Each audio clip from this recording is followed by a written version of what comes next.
Bom, a gente já viu por que a educação física está relacionada com a área de linguagens.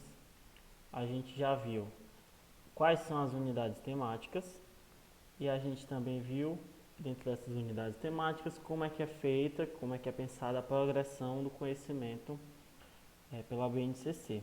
Tá? E agora a gente vai ver sobre as dimensões do conhecimento dentro da educação física. A BNCC apresenta 8 dimensões do conhecimento. 8 dimensões do conhecimento. São elas a experimentação, uso e apropriação, fruição, reflexão sobre a ação, construção de valores, análise, compreensão e protagonismo comunitário. Tá? Vou tentar dar uma clareada para vocês nisso aqui, porque eu, pelo menos, quando li as primeiras vezes, achei um pouquinho confuso. Ainda acho um pouquinho confuso, para falar a verdade.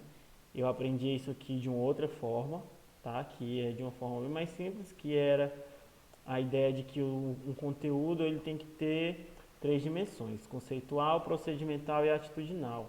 E assim eu pelo menos aprendi isso de uma maneira mais fácil, eu entendi isso de uma maneira mais tranquila. E a BNCC tenta meio que destrinchar isso, tá? Meio que apresentar ela de uma forma mais detalhada e colocou essas 8 dimensões do conhecimento. Essas dimensões elas não tem uma mais importante que a outra e elas têm meio que uma relação entre elas, tá? Elas não são isoladas, elas são todas interconectadas. Então não tentem imaginar que uma aula você vai trabalhar uma, outra aula você vai trabalhar outra, não. Isso aqui está tudo interconectado, tá? O importante é que você tenha tudo isso na sua cabeça e não deixe passar despercebido nenhuma delas. Então vamos lá.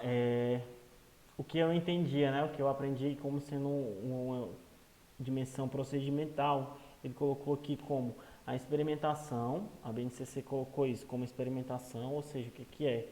Para eu entender determinados conteúdos eu preciso experimentar, vivenciar, vivência prática, física. Para eu saber dar um chute eu tenho que ir lá e chutar uma, duas, três, 10 mil vezes. Para eu conseguir arremessar uma bola, eu tenho que ir lá, pegar a minha mãozinha, pegar a bolinha e arremessar. Não adianta eu ficar falando, não adianta eu assistir vídeo, não adianta nada disso. Então, necessariamente eu preciso experimentar, tá? E a partir dessa experimentação, eu tenho uma segunda proposta, tá? Uma segunda dimensão, que é o uso e apropriação. Então, por exemplo, estou lá na aula de educação física, aprendi amarelinha, certo? Aprendi amarelinha. Fui lá, brinquei, o professor me mostrou e tal, massa. O que é o uso e a apropriação? É a capacidade estimular a capacidade que o aluno tem de ser autônomo para a realização daquela prática corporal.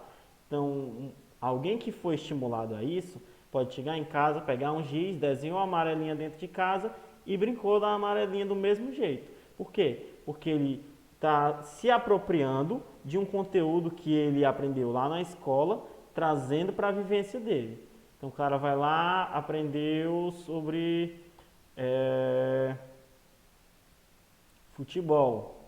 Aí lá na casa dele ele adapta isso, pega o futebol, traz para casa dele, bota duas travinhas e faz um jogo de futebol adaptado. Ou seja, ele está utilizando um conhecimento que ele aprendeu lá na escola, se apropriando dele e trazendo para o seu contexto. Tá? Então a ideia é gerar autonomia para essa criança. E a fruição está relacionada com a capacidade dele aproveitar, experimentar sensações da prática corporal. Está relacionado com uma questão estética, né? Então, a capacidade de eu usufruir, aproveitar essa prática corporal. Seja enquanto eu estiver fazendo, ou seja, eu estou fazendo, eu estou me divertindo, eu estou aproveitando as sensações emocionais, as emoções que essa prática corporal me traz, seja quando eu estou assistindo alguém realizando essa prática corporal. Então eu consegui ver a beleza, eu consegui ver a plasticidade do que aquela prática pode oferecer. Então, o que eu aprendi como uma dimensão conceitual, né? Ela traz aqui a reflexão sobre a ação, Então é uma ideia não de uma reflexão que já acontece, uma reflexão natural, mas algo mais intencional, algo mais forte, podemos dizer assim, tá? Então, uma reflexão, por exemplo, na tentativa de resolver questões relacionadas à própria prática. Então, como é que eu vou saltar mais alto? Como é que eu vou me expressar melhor numa dança? Como é que eu vou derrubar um adversário? Então, são reflexões acerca de uma determinada ação dentro da prática corporal, ou a capacidade de eu aprender, de eu entender, de eu compreender uma nova modalidade, ou ainda uma capacidade de eu adequar as práticas corporais aos meus interesses e às minhas possibilidades. Então, esse exemplo que eu dei do futebol, tá? Eu tô, também posso adequar o futebol que eu aprendi, que tem uma rede, que tem 11 jogadores, que tem uma bola específica para jogar futebol. Eu posso adequar ele ao contexto da minha rua. Por quê? Porque é o contexto que eu tenho para praticar. Então eu adequo ele para fazer com uma bola de meia, para fazer com uma bola canarinha, para fazer com, enfim, uma bola, juntar um monte de papel e fazer uma bola, botar dois chinelos para fazer os gols e jogar futebol. Ou seja, eu estou contextualizando, eu estou adaptando uma prática corporal para a minha realidade, para o meu interesse e para a realidade que eu tenho.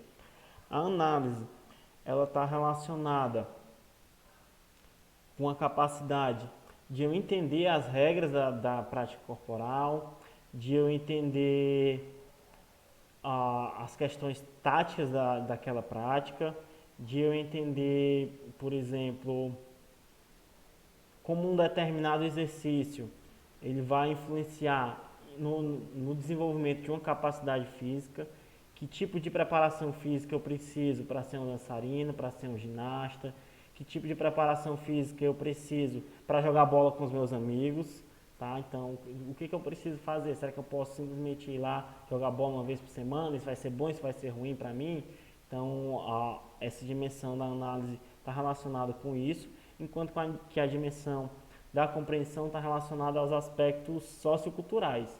Então, o que o MMA representa em determinados contextos? O que ele representa no contexto da geração de empregos? O que ele representa no contexto da mídia? O que ele representa no contexto das possibilidades que ele gera para as diferentes classes sociais? Por que tem mais pessoas de classes sociais mais baixas que vão buscar o MMA como uma forma de profissionalização?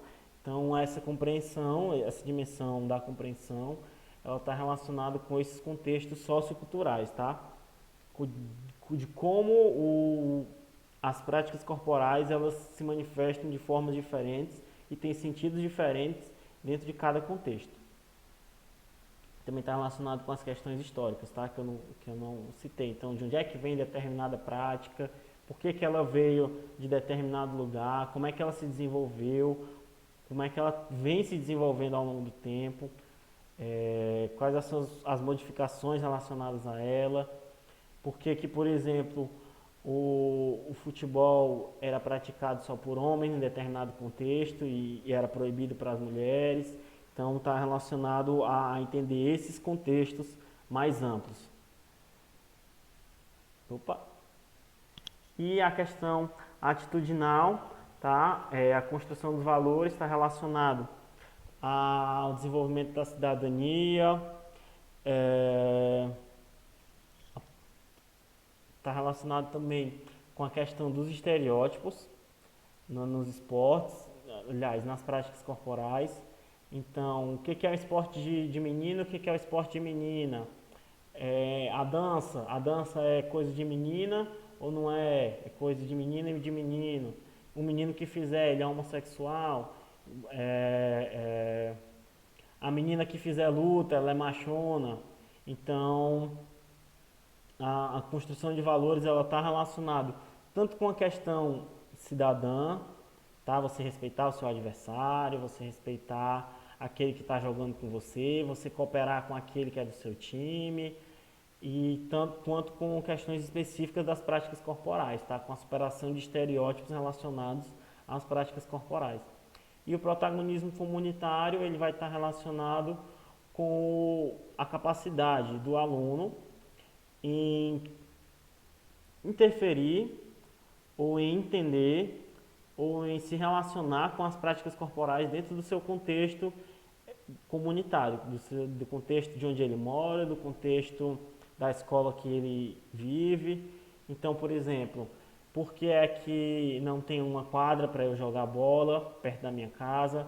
Por que é que a pracinha aqui tem a sucateada? Por que é que a praia é, é mal cuidada? E o que eu, enquanto cidadão, posso fazer perante a isso? O que eu, enquanto cidadão, posso me mexer, posso pensar em relação a isso, tá? Então é mais ou menos por aí. Eu espero que tenha clareado um pouquinho para vocês, porque para mim ainda uma novidade. Isso daqui eu não consegui ainda.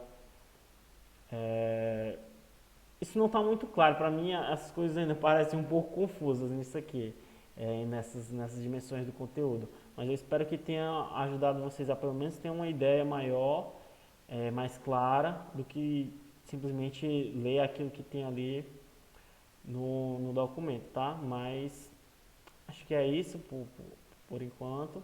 Qualquer coisa, só me perguntarem e a gente vai conversando e vai debatendo e vai construindo junto o nosso entendimento. Tranquilo, meu povo? Pois vamos nós.